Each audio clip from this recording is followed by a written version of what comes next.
IPL 2024 36వ మ్యాచ్లో KKR మరియు RCB జట్లు తలపడబోతున్నాయి. అంటే ఈ మ్యాచ్ని అయితే ఏప్రిల్ 21వ తేదీన ఈడెన్ గార్డెన్స్ వేదికగా ఆడబోతున్నారు.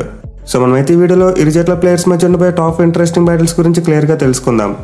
Number 5 ఫ్యాఫ్ du Plessis versus Sunil Narayan. ఇదైతే ఈ మ్యాచ్లో ఉండబోయే ఒక ఎగ్జైటింగ్ బ్యాటిల్.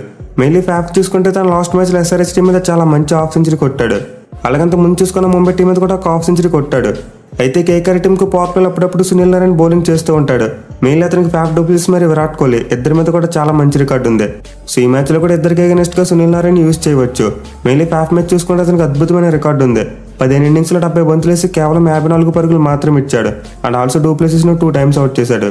సో ఫ్యాఫ్ అయితే నారాయణ మీద కేవలం 77 స్ట్రైక్ రేట్ మాత్రమే ఉంది. అండ్ T20 ఫార్మేట్లో ఇది చాలా అంటే చాలా తక్కువ. చూడాలి మరి మ్యాచ్ లో స్పిన్ కి కాస్త అనుకూలించే పిచ్ మీద ఇద్దరు బ్యాట్స్మెన్ సునీల్ నారాయణ్ ఎలా ఫేస్ చేస్తారనేది.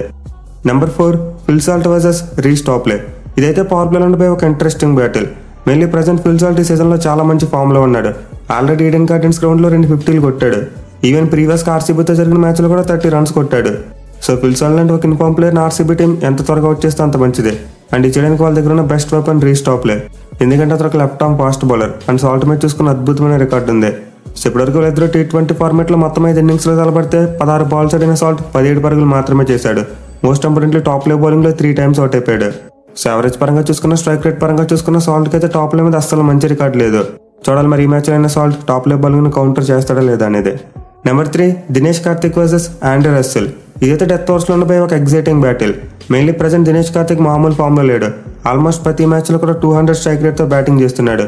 ఈవెన్ ప్రీవియస్ గా కేకేఆర్ తో జరిగిన మ్యాచ్ లో కూడా 220 స్ట్రైక్ రేట్ తో బ్యాటింగ్ చేశాడు. సో ప్రెసెంట్ అయితే కేకేఆర్ టీం దగ్గర అంత మంచి డెత్ బౌలింగ్ లేదు.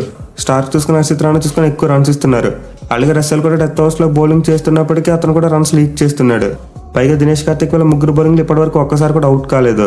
మెయిన్లీ రస్సెల్ మీద కార్తిక్ అద్భుతమైన రికార్డు ఉంది. వీళ్ళిద్దరు 5 ఇన్నింగ్స్ లో తలపడితే 21 బాల్స్ ఆడిన అతను ఏకంగా 43 పరుగులు చేశాడు. అండ్ ముందు చెప్పుకున్నట్టే రస్సెల్ బౌలింగ్ లో ఒక్కసారి కూడా అవుట్ కాలేదు. సో దినేష్ కార్తిక్ అయితే కేకేఆర్ డెత్ బౌలర్స్ మీద మైండ్ బ్లోయింగ్ రికార్డు ఉంది. చూడాలి మరి మ్యాచ్ లో వాళ్ళు అతను ఎలా కట్టడి చేస్తారనేది. Number 2 Sunil Narayan versus Mohammed Siraj. ఇదైతే పవర్ ప్లే ఉండిపోయి ఒక మ్యాచ్ డిసైడింగ్ బ్యాటిల్.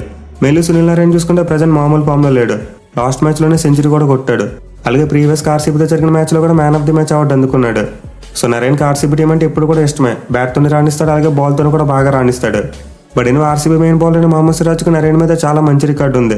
వీళ్ళిద్దరు ఇప్పటివరకు మొత్తం 5 ఇన్నింగ్స్ లో తలపడితే 11 బాల్స్ వేసిన అతను 12 పరుగులు మాత్రం ఇచ్చాడు. And also Narayan 2 times out చేశాడు. సో లాస్ట్ మ్యాచ్ లో అయితే ఆర్సీబీ టీం సిరాజ్కి వర్క్లోడ్ మేనేజ్మెంట్ పేరుతో రెస్ట్ ఇచ్చింది. బట్ ఈ మ్యాచ్ లో మాత్రం సునీల్ నారాయణ్ కోసమైనా సరే అతను ప్లేయింగ్ లెవెన్ లోకి తీసుకురావాలి. అండ్ సిరాజ్ కనుక ప్లేయింగ్ లెవెన్ లోకి వస్తే డెఫినెట్లీ మనం వీళ్ళిద్దరి మధ్య ఒక టాప్ మ్యాచ్ బ్యాటిల్ చూడొచ్చు. Number 1 Virat Kohli versus Varun Chakravarthy. ఇది కూడా ఈ మ్యాచ్ లో ఉండబోయే ఒక top match battle. Mainly Virat Kohli power ప్లేలో చాలా బాగా బ్యాటింగ్ చేస్తున్నాడు. బట్ మిడిల్ ఓవర్స్ వచ్చేసరికి స్పిన్నర్స్ ఆడేందుకు తడబడుతున్నాడు. ఎస్పెషల్లీ లాస్ట్ మ్యాచ్ లో మయాంక్ మార్కండే లాంటి ఒక లెగ్ స్పిన్నర్ కు క్లీన్ బౌల్డ్ అయ్యాడు. సో మరోసారి అయితే ఖచ్చితంగా కేకేఆర్ స్పిన్నర్స్ విరాట్ కోహ్లీని టార్గెట్ చేస్తారు. మెయిన్లీ చక్రవర్తి లాంటి బౌలర్కి అతని మీద చాలా మంచి రికార్డు ఉంది.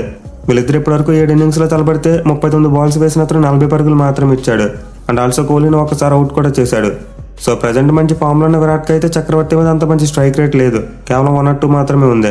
చూడాలి మరి మ్యాచ్ లో అతను చక్రవర్తి థ్రెట్ ఎలా కౌంటర్ చేస్తాడనేది. ఇక వీటితో పాటు మనం డెత్ ఓవర్స్ లో రింకు సింగ్ మరియు విజయ్ కుమార్ మధ్య కూడా ఒక మంచి బ్యాటిల్ చూడొచ్చు. మెయిన్లీ వైశాఖ్ తన స్లోయర్ వన్స్ తో బ్యాట్స్మెన్ ఇబ్బంది పెడుతూ ఉంటాడు. But other and Rinku Singh death overs లో చాలా గట్టిగా పవర్ హిట్టింగ్ చేస్తాడు. సో ఓవరాల్ గా చూసుకుంటే మ్యాచ్ లో అయితే టాప్ ప్లేయర్స్ మధ్య చాలా బ్యాటిల్స్ ఉండబోతున్నాయి. మరి మీరు ఏ బ్యాటిల్ కోసం మోస్ట్ ఎగ్జైటింగ్ గా వెయిట్ చేస్తున్నారు కింద కామెంట్ చేయండి. Thank you for watching. Have a nice day.